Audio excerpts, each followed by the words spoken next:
दीपाली राणा, आप देख रहे हैं कमोडिटी राउंडअप और कमोडिटी मार्केट के एक्शन पर नजर रहेगी। और सबसे पहले हमारा फोकस रहेगा एनर्जी पैक पर, क्योंकि कच्चे तेल में हमने तेजी बनने के बाद वापस से एक दबाव आते हुए देखा है।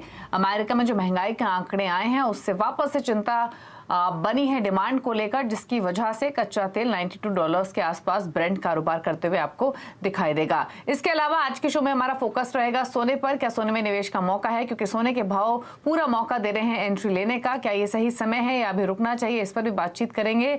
और साथ ही फोकस होगा खाने के तेलों पर। क्या जो खाने के तेल हैं वो और यहाँ से सस्ते हो सकते हैं, इन सब पर हम बातचीत करेंगे। हमारे साथ तमाम मेहमान मौजूद हैं।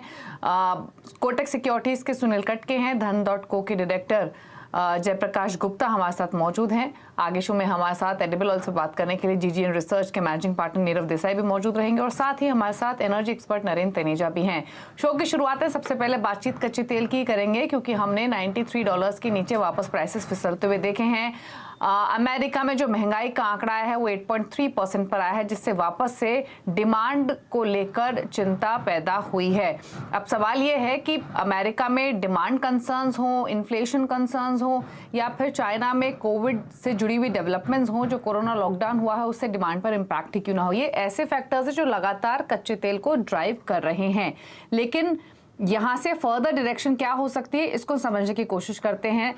मिस्टर तनेजा, नमस्कार, स्वागत है आपका सीएनबीसी आवाज पर। पहले तो ये बताइए, यूएस के इन्फ्लेशन नंबर्स या फिर जो 20-21 सितंबर को मीटिंग है उसमें वापस से दरें 0.75% बढ़ सकती हैं, ये अंदाजा लगना शुरू हो चुका है ऑलरेडी। आप कैसे देखते हैं इस पूरे ही अमेरिकी सिनेरियो को, फिर चाहे वो इन्फ्लेशन के आंकड़े हो, प्राइस हाइक की सिचुएशन हो और उसका लाइकली इम्पैक्ट हो कमोडिटीज पर?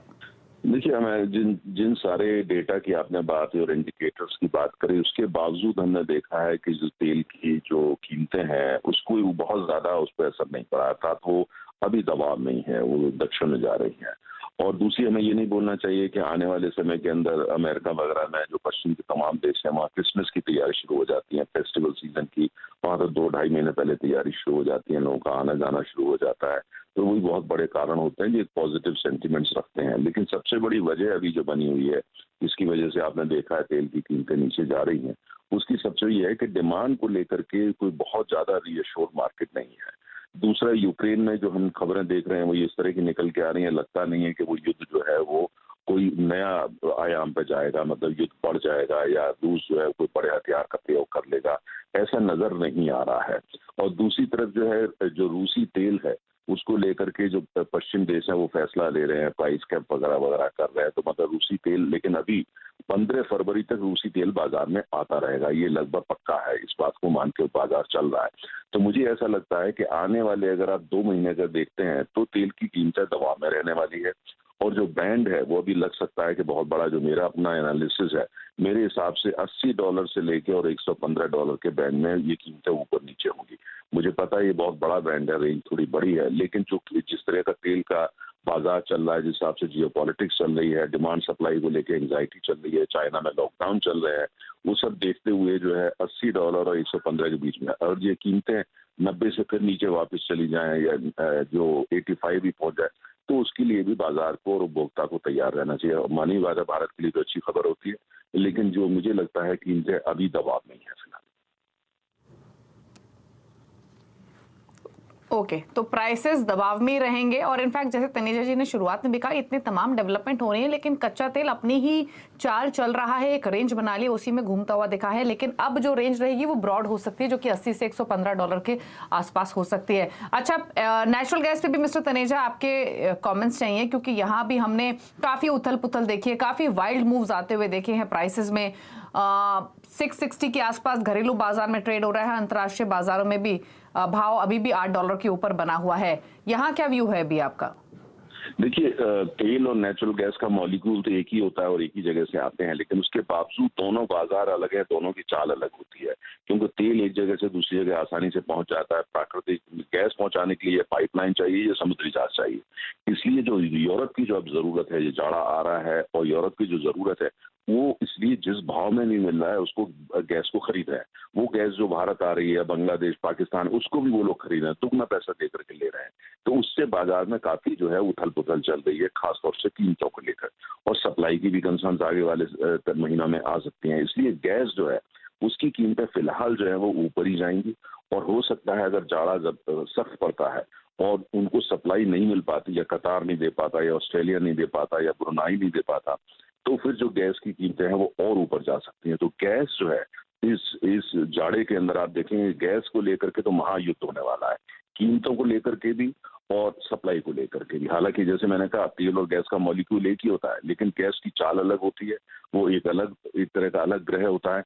तो ये जाड़े में हम ये देखेंगे कि तेल की कीमतें वो भारत जैसे बाजार के लिए बहुत बड़ा सरदर्द उठने वाली पैदा होने करने वाली है, और साथ साथ जो सप्लाई है वहाँ पे भी चुनौतियां भारत जैसे या बड़े जो और आयातक देश है उनके लिए बन सकती है, क्योंकि ज्यादातर लॉन्ग कॉन्ट्रैक्ट जो है उनको जो है ब्रीच करना इतना आसान नहीं होता, लेकिन लॉन्ग टर्म कॉन्ट्रैक्ट ब्रीच हो रहे हैं। कतार में भी हमने देखा है, और अन्य देशों में भी देख रहे हैं।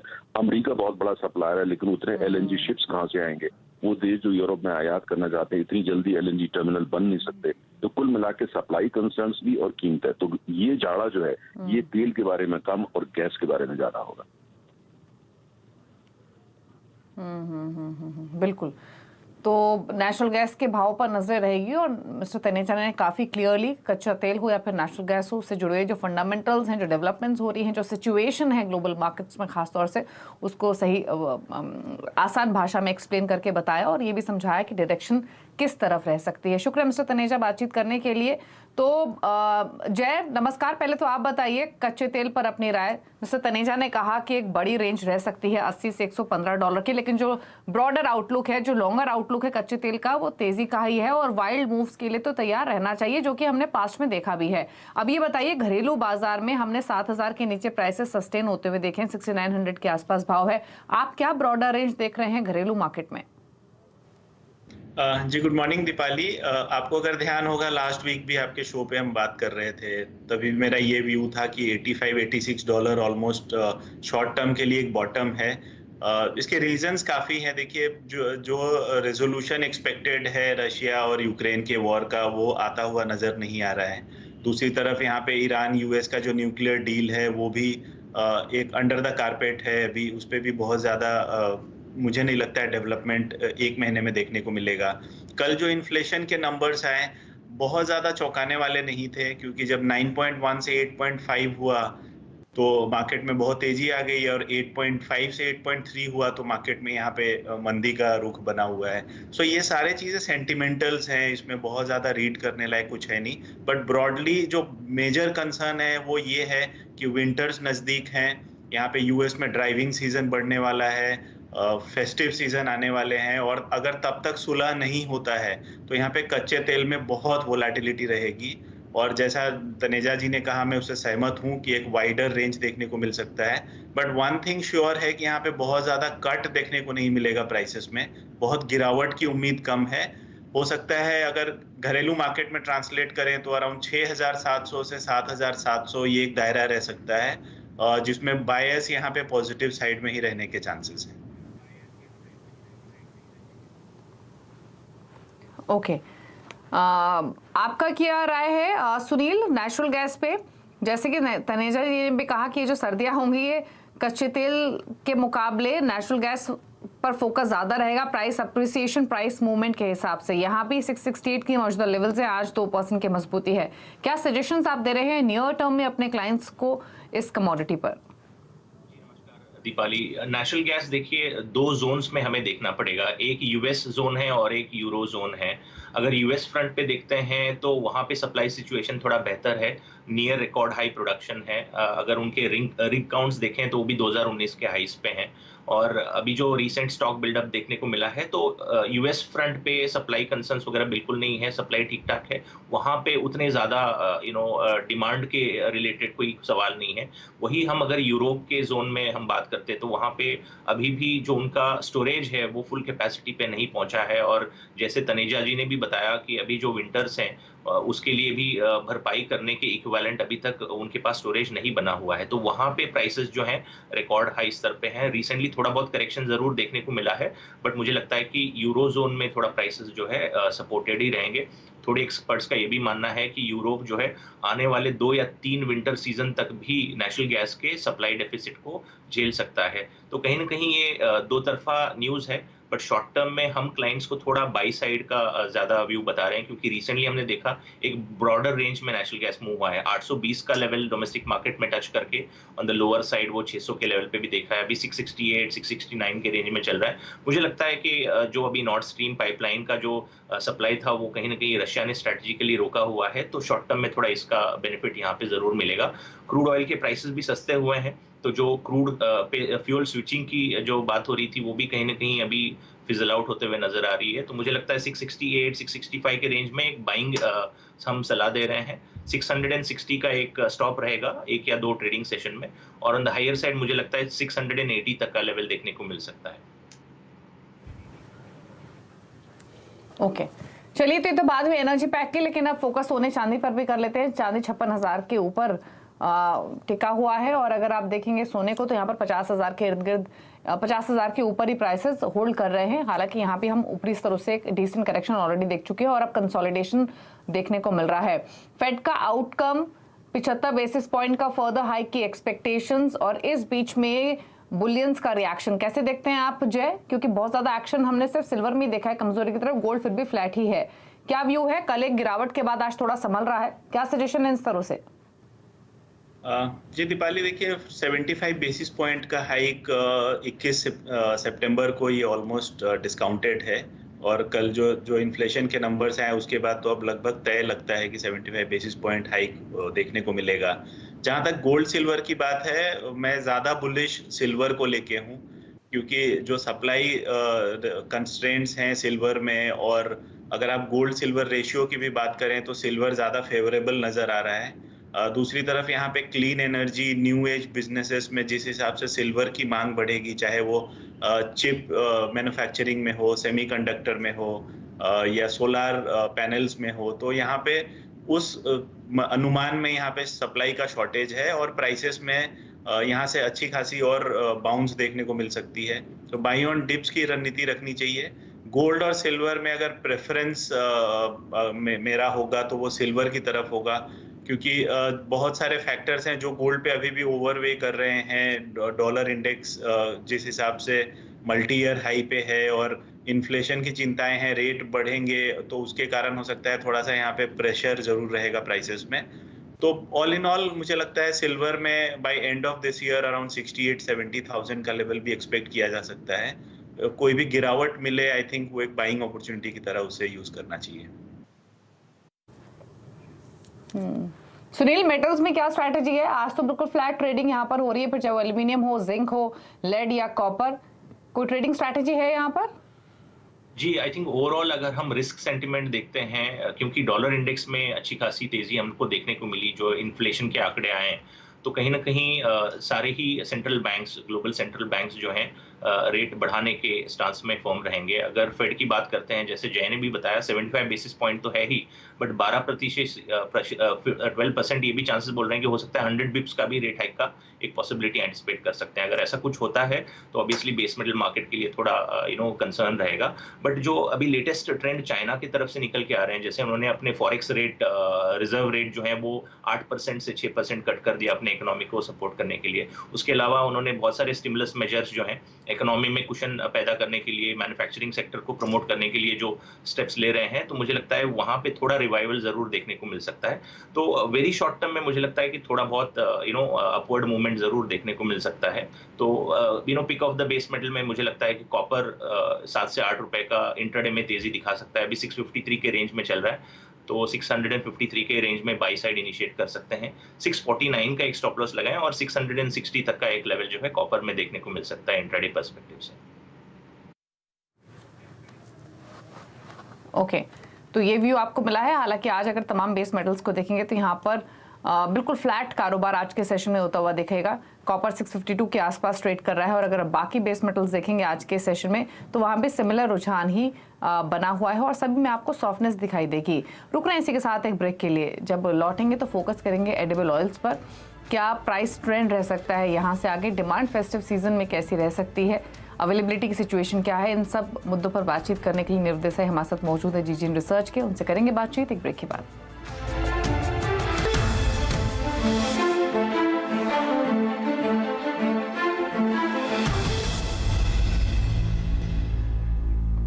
आप देख रहे हैं कमोडिटी राउंडअप पर। फोकस करेंगे एडिबल ऑयल्स पर, क्योंकि एडिबल ऑयल्स के अगर आप अगस्त के आंकड़े देखेंगे इंपोर्ट के तो 33% इंपोर्ट बढ़ते हुए दिखाया। अगर पिछले साल से कंपैरिजन करें, जो टोटल क्वांटिटी इंपोर्ट हुई है अगस्त के दौरान वो 14 लाख टन है और पिछले साल इसी महीने में 10.5 लाख टन का इंपोर्ट हुआ था।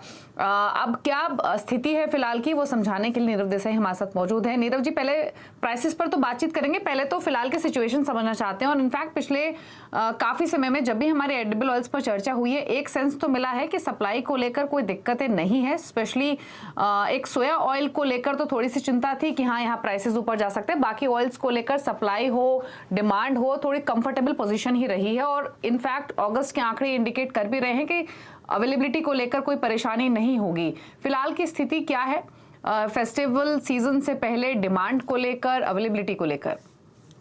नहीं तो देखिए, ओवरऑल सप्लाई सिचुएशन बहुत ही इम्प्रूव होती जा रही है। जैसा कि अगस्त में अच्छा इंपोर्ट रहा है, सितंबर में भी अच्छा इंपोर्ट रहेगा। अगस्त में रिकॉर्ड पाम इंपोर्ट रहा है 9.75 लाख टन्स का।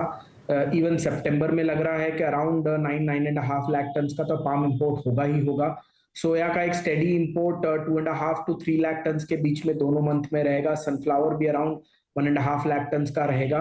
ऑन द कॉन्ट्ररी, अब जिस तरीके से यूक्रेन रशिया वॉर में ग्रीन पैसेज बना है, जिसमें कि हमने देखा कि यूक्रेनियन कार्गो 5-6 वेसल इंडिया में ट्रेड हुए हैं, तो आने वाले समय में हमें सनफ्लावर में 1.5 लाख टन से ऊपर के भी शिपमेंट्स अक्टूबर नवंबर में देखने को मिल सकते हैं। Overall supply situation in oil has drastically improved. जब से इंडोनेशिया बैन खुला है, आई वुड से कि एक बहुत बड़ा surge in supply from Indonesia आया है और धीरे धीरे पाइपलाइन स्टॉक्स, पोर्ट स्टॉक्स भी इम्प्रूव होते जा रहे हैं। तो सप्लाई वाइज मुझे कोई इशू नहीं दिखता इस फेस्टिवल सीजन में। ये जरूर है कि बहुत ज्यादा बड़ा पैनिक मार्केट में इंडोनेशिया ओपन अप होने के बाद प्राइस वाइज आया था, जिसके कारण कि हमने नीचे में $950-920 में सीपीओ को देखा था ट्रेड होते हुए जस्ट लास्ट वीक में थर्सडे को। उससे थोड़ा सा मार्केट में एक रिलीफ रैली आया है। बट ये भी रिलीफ मैं बोलूंगा कि यूएस में अभी जो यूएसडीए रिपोर्ट आया उसमें उन्होंने सोयाबीन का जो यील्ड है वो ड्रास्टिकली रिड्यूस किया मार्केट के एक्सपेक्टेशन से भी, और एंड स्टॉक भी थोड़ा टाइट आया, तो एक हेल्दी करेक्शन मार्केट में आया।